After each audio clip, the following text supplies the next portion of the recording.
Hello, all you wonderful, beautiful people. Okay, so the early access thing to the version 0.25 is over. Here we are in the actual final version, the release version. What I want to do with this video, this is not part of any ongoing series. This is going to kind of stand alone as the way I'm thinking of it right now. Really, I just want to kind of show off. I wanted to make available to you the things that I put together in the days that I had the early access to this. I made a couple of spaceplane type vehicles that I am really pleased with, and I made them totally stock. Not even using FAR, using all stock parts, no FAR, no deadly re-entry. And for this reason, I think that I can fairly easily share these two designs. First off, with something I've been thinking about for quite some time, you know, the Dream Chaser spaceplane, a spaceplane that launches on top of a rocket, right? This is the TaleChaser. This is my version. Ain't it cute? Ain't it pretty? Yeah. Big first stage. Gets off the ground. We got the second stage, some fuel, and then the vehicle itself serves as the third stage. This TaleChaser, which, you know, I wasn't trying to make something that looks exactly like the Dream Chaser, you know, and this one doesn't. This is rather pointier than the actual Dream Chaser. This is really serving as kind of a proof of concept vehicle for this whole notion, something that before really thinking about it, I thought would be too difficult to do this style of vehicle. You know what the secret is? Here, if we turn on center of mass, we turn on the center of lift. The secret to doing this style of vehicle, whether you're using FAR or not, is really just think of it balancing it like a regular airplane. You can't have your center of lift too far off of the center of mass. And you know, even as this thing burns fuel, that center of mass is going to move forward. It'll become more stable. It's at its most stable when it's first taking off, when it's first launched, because it's going straight up. It doesn't really matter all that much.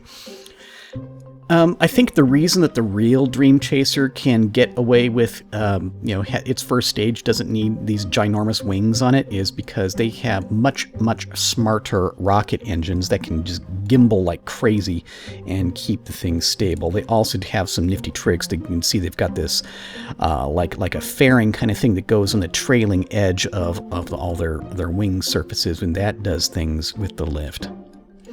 Any case, here is the TaleChaser. I want to demonstrate it. Today's mission is we're going to take a crew. We want to take 2 people up to the space station, which I just put a really quick and dirty space station up there just for the purposes of demonstration. Here we go.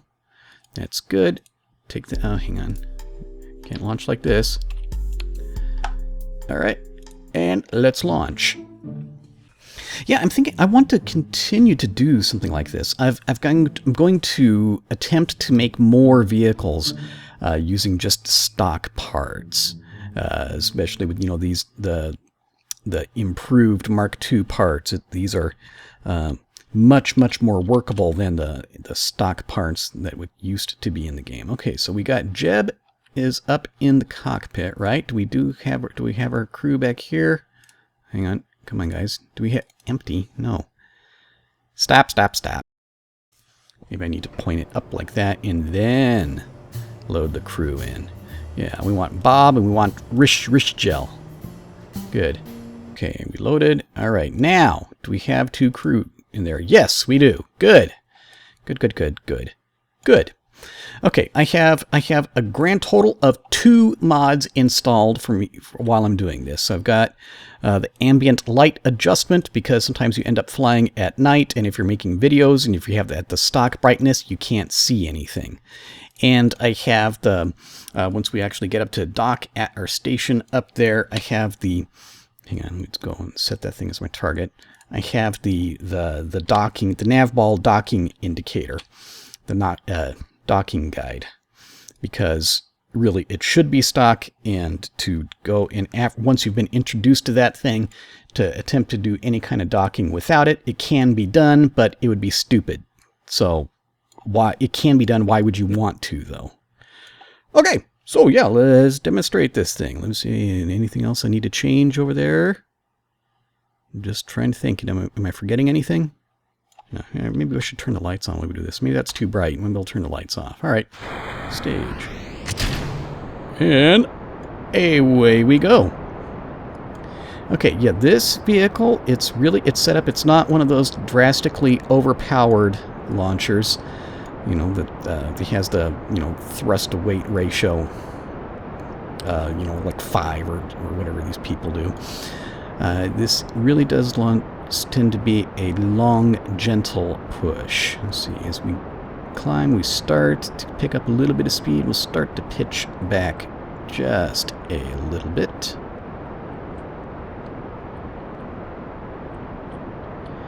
And unlike maybe a more conventional rocket if you're playing stock, with this one, it really is pretty important that you want to keep your nose centered pretty close with the actual direction of travel. The velocity vector indicator, whatever you want to call that thing. Okay, let's not get too crazy with the gravity turn just yet. Keep it right around here.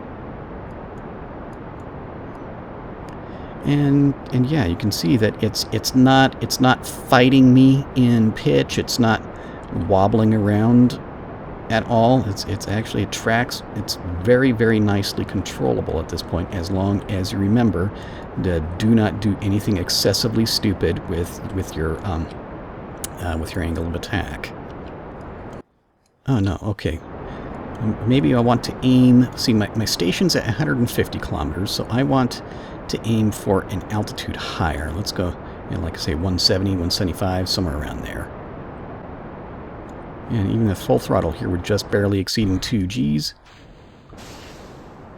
And if you pay attention to this one, yeah, okay, it wants to kick just a little bit, but our gravity turn is proceeding correctly. You notice that the second stage, actually, when it first lights, we're actually below 1 G of acceleration. Yeah, we're not going for the, you know, just a super strong grunt and floor it. It's a long, steady, gentle push. So now let's get over into here and keep track of this. Okay, what? Yeah. Okay. Yeah, and at this point we're above most of the atmosphere, so flying this vehicle is really, it's just like a rocket. It is no longer anything extra finicky that you have to keep in mind.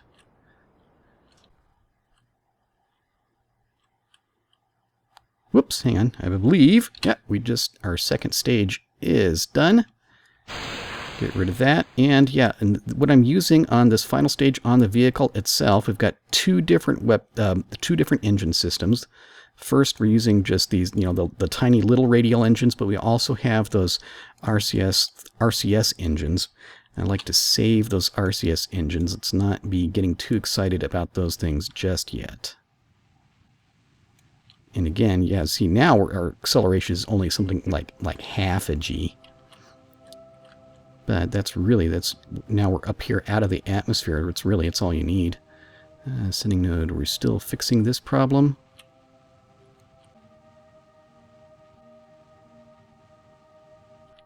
Let's go right up there to right exactly 170. Okay, fun stuff. Yeah, there's our second stage dropping away.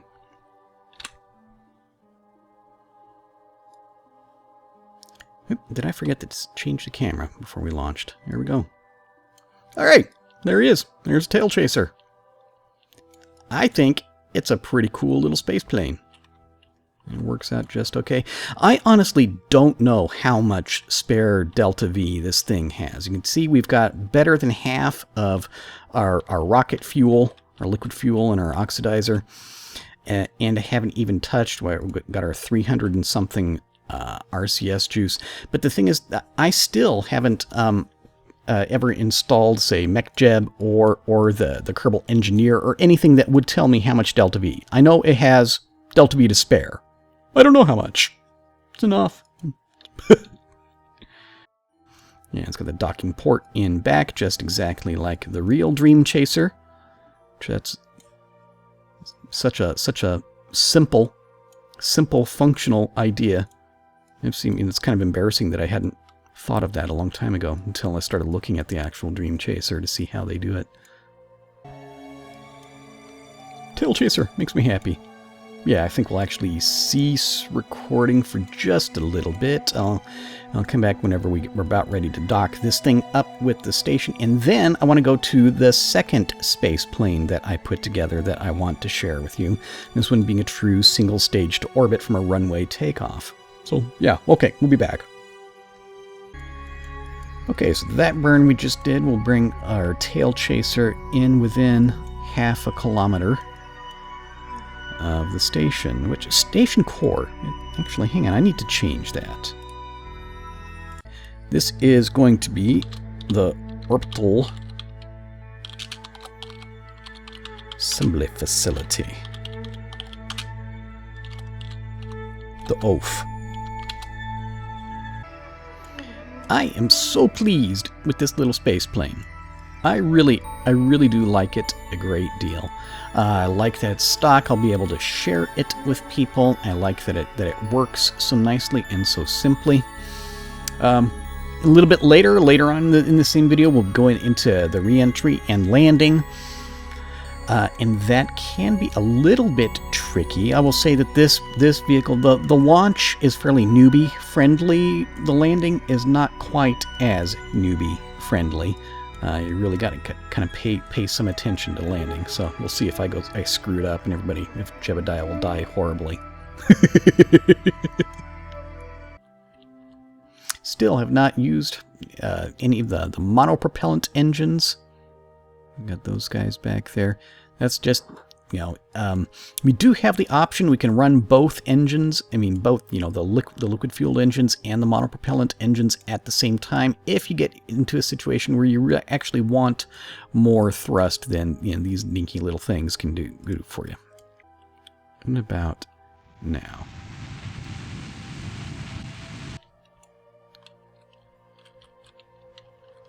Continue to follow this mark.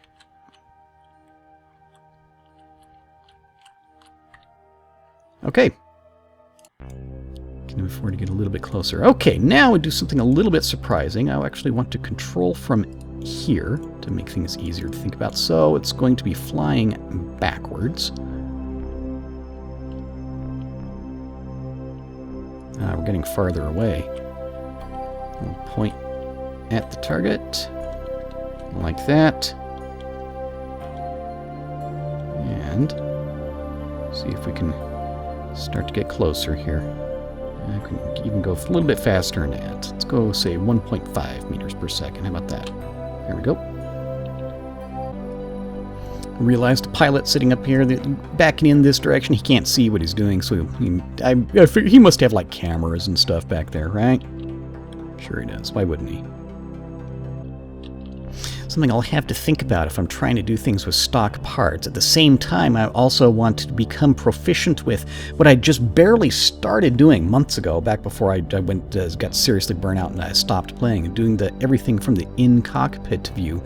I just found out, just a little bit before recording this, I just found out that the head tracking mod for Kerbal Space Program, using the Track IR in Kerbal Space Program, that it's gone through significant improvements. I looked at the mod several months ago and it was so rough, it was unusable, and it made me sad.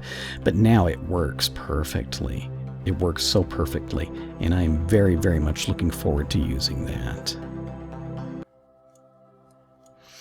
Okay, how about this docking port right there? That looks like a pretty good one. I mean, we're still moving some, but here, now I'll go... Yeah, this icon, that's another one of the mods that... they went and added new icons to the nav ball. Good job, squad. I appreciate that. Why didn't you add this one? It is so perfect. It is one of the best mods. I want to draw a straight line between where I'm pointed, what's directly at the target docking port, and the velocity vector. Let's keep those 3 lined up. Oh, and the nose. So, okay, technically 4 things I want to keep lined up. I think I actually want to do it this way. That way, the pilot of the TaleChaser can see the station. Once he's docked, he can look up and out that direction.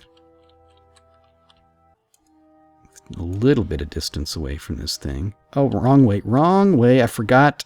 Yeah, see, I confused myself. I forgot that I was controlling it from here. And now forward. Oops, hang on. No, no, no, no, no. Backwards, backwards, backwards, backwards, backwards.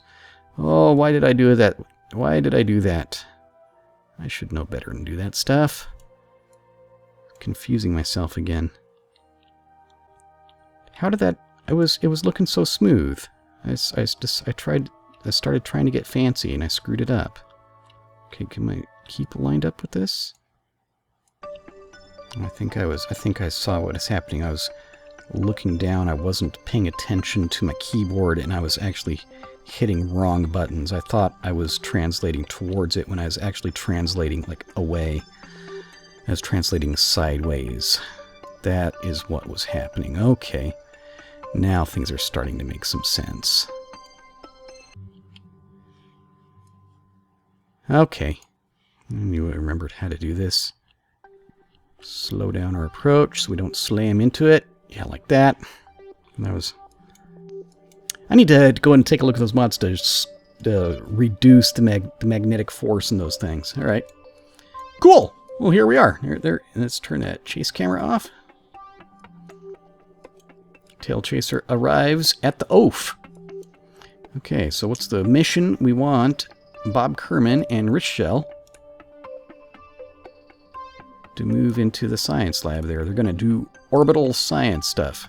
So that'll be good. Oop. Okay. Launch went smoothly. The orbital rendezvous went smoothly. I totally stuffed up the docking, but eventually we solved that problem. All right, now before we go ahead and before we undock and go for a re-entry and landing, I've actually got something else in mind.